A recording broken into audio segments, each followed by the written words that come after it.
He says, does a wife have to cook for her husband? What does Islam say about a wife who does not want to cook for her husband? The issue of a wife serving her husband is debatable, and it's an issue of dispute among scholars since a very long time, as most of these issues.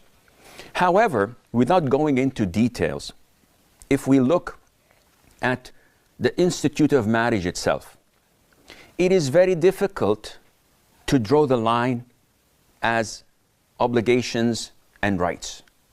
So I will not give you your rights until you do your obligations.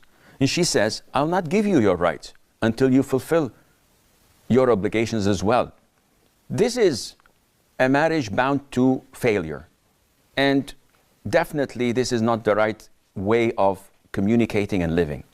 So if we would like to know how to handle these things, we have to go back to the best of generations, to the best time of humanity, and that is the time of the Prophet ﷺ. The most authentic opinion is that a woman is obliged to serve her husband and her children, and that is it. She's not obliged to serve her in-laws, her father and mother-in-law. This is not her duty.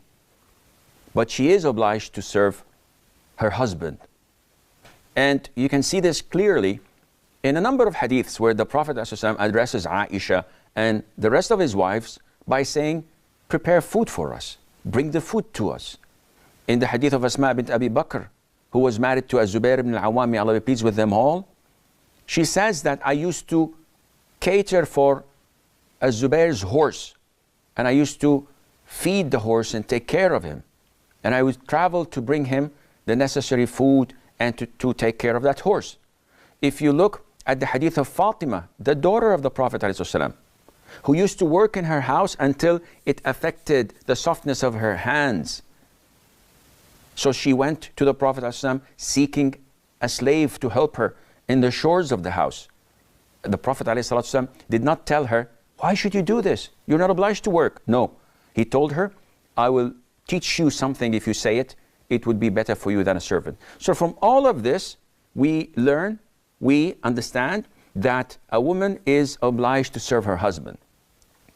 Now, if she says, no, I'm not obliged to serve him, in this case, the husband may say, okay, I'm only obliged to give you shelter, which is a house, to clothe you, so I'll buy you one garment a year, and to feed you, and I'll bring you the food on the table. That is it. I'm not obliged to do anything else. Would marriage move on? Would it be full of compassion and love? Or would it be something like a feud between two partners in a losing transaction or partnership? This is definitely not the right way of doing it.